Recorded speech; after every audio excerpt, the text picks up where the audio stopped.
It wasn't written in the stars, but I was treated like it was.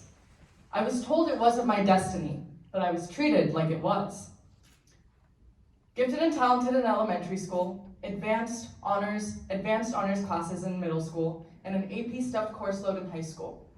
Kumon classes every week, Dr. Huang's chemistry class, playing tennis, going to Scioli and playing the violin, starting bogus clubs and giving all my friends leadership positions so they look good for college apps.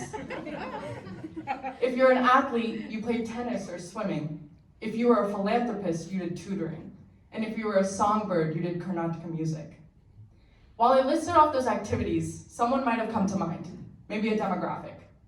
If I told you that was my life, you would have believed me.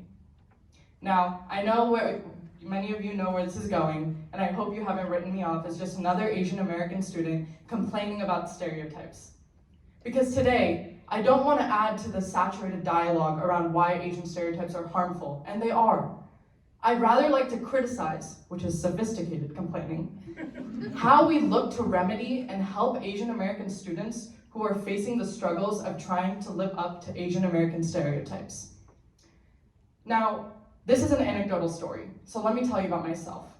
On paper, I am the Asian stereotype super story. I am the success story, in my opinion. But I never felt a pressure to follow Asian American stereotypes. I am very lucky to grow up in a time, the past 10 years I'd say, a majority of my upbringing, where Asian Americans have been taking the media by storm, which is an amazing thing. Not only have they've been gaining time in the limelight, but many of those role models have been using their voice to bring attention to issues that harm the Asian American community. And that's an amazing thing.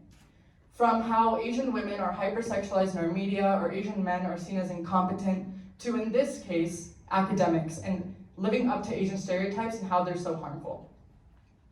Growing up in a time like that, and with super amazing and supportive parents, I grew up always being told that I should be able to do what I wanted to do, regardless if the people in those activities looked like me or not, or if it was stereotypical or not. And I listened. By the time I gained my first ounce of autonomy over what I did and where I spent my time, I used it to the fullest advantage. And of course, growing up in Indiana, I found that in many of those activities, I happened to be the only Indian, let alone Asian American. But that never bothered me. When I started clubs and gave all my friends leadership positions, we actually met twice a month. I'm just kidding. So my example here would be I played basketball.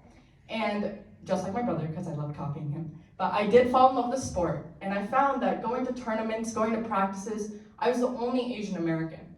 But that never bothered me. And this is because, maybe it was because I fit some of those Asian stereotypes. I was very secure in my identity. Not just because, sure, I'm studious, I perform well in school, I'm a bad driver, and I'm ambitious. Those just came naturally to me. Those weren't things that I tied with my identity as an Asian American. I naturally need to do a rolling stop. I can't stop all the way. But in all honesty, my identity as an Indian American comes from going to the temple with my parents on the weekends, going to friends' houses for pujas, listening to the music, speaking the language, eating the food, and getting dressed up all pretty. So I was always very confident in my skin, and I still am. If you haven't picked up on this yet, I love being Indian.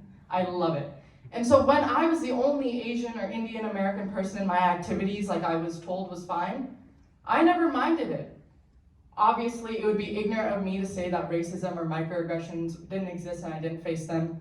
Of course, there were passing remarks or constantly being undermined, or the looks that you would get when people were trying to figure out what I was when I'd walk into tournaments, or how people would mask trying to ask me where I'm from by making comments about how pretty my hair was and then following it up with, so where's your lineage? Or do you speak any other languages? Sure, those existed, but like I said, I loved being different, and I loved telling people about my culture and having the opportunity to share that about my culture. So this leads me to the next part of my story, my glory days, I like to call them. From the time I gained autonomy over what I did to about 8th grade, I'd like to say, I had a great time. I was doing the things I loved, I was falling in love with my culture, and I was being a kid and I was having fun. Now this next part of the story, I have tried to pinpoint when it exactly happened for the past 3-4 years. And the closest I've ever gotten was sometime in 8th grade to freshman year. Overnight, I had noticed, maybe it was gradual, maybe it was like one night, I had no more Indian friends.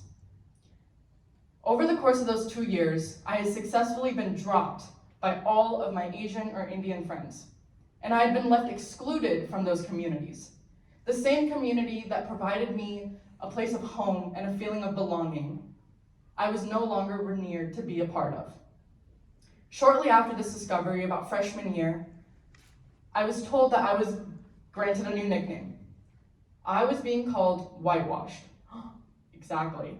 Further, I had also earned the name of being a coconut. I'll explain if you don't know. Being a coconut, get this, is being brown on the outside and white on the inside. Exactly. Now, standing here, it might seem like it was just a silly nickname, kids being kids.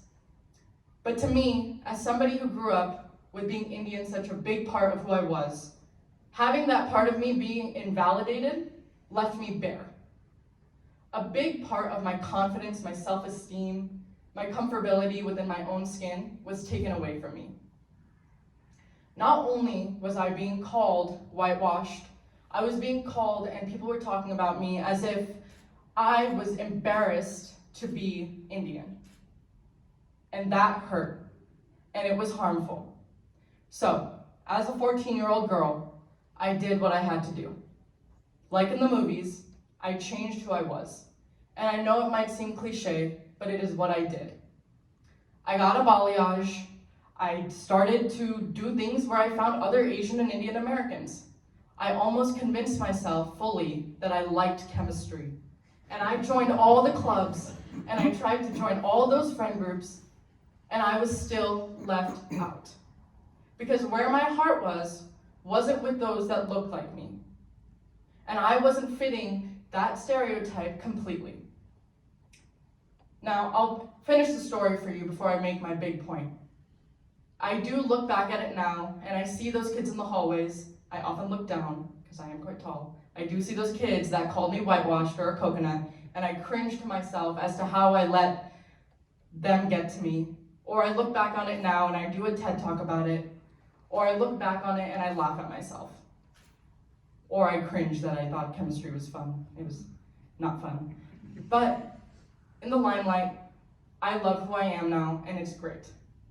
But now doing this TED Talk and looking back at it, I've come to new conclusions, and I found a lot of flaws in the community, in the Asian American community that I belong to. So I want to take this opportunity to call those out. Going back to when I was younger, and going back to what many of you know as the conversation around Asian stereotypes, we were all told that we shouldn't let them define us. We should do what we want, regardless. But that's not true, because there is one very important disconnect, and that is the Asian community, in my experience, when I was not following the binary that was set by non-Asian American peers, I was excluded. Who I was invalidated. Before we can confidently move past the harms of Asian American stereotypes, we as a community, and I say we because solidarity is extremely important, need to be open-minded when those that are in our community go on different paths, even if they aren't the beaten path. Before we can encourage our students, and before we provide them this remedy of the harms of Asian stereotypes by telling them just be who you are, we need to be ready to accept them when they are who they are. So 2 steps. First, let's be more open-minded, and let's be willing to listen to those in our community, even when they are different from us. And as students, do not let that harm and that fear of being called whitewashed or being invalidated stop you. Sure, it hurts. And yes, my hair is damaged from the balayage I got. But with some hair dye, it was all in the past. And I've grown from that experience. No longer do I allow the comments of others who don't know me impact who I am and my relationship with my culture. So I look to you finally and I say, We preach that it isn't in the stars, that you can be who you want to be. So why do we keep acting and treating those that go off the beaten path like it is written in the stars, and like they are doing something wrong? Thank you.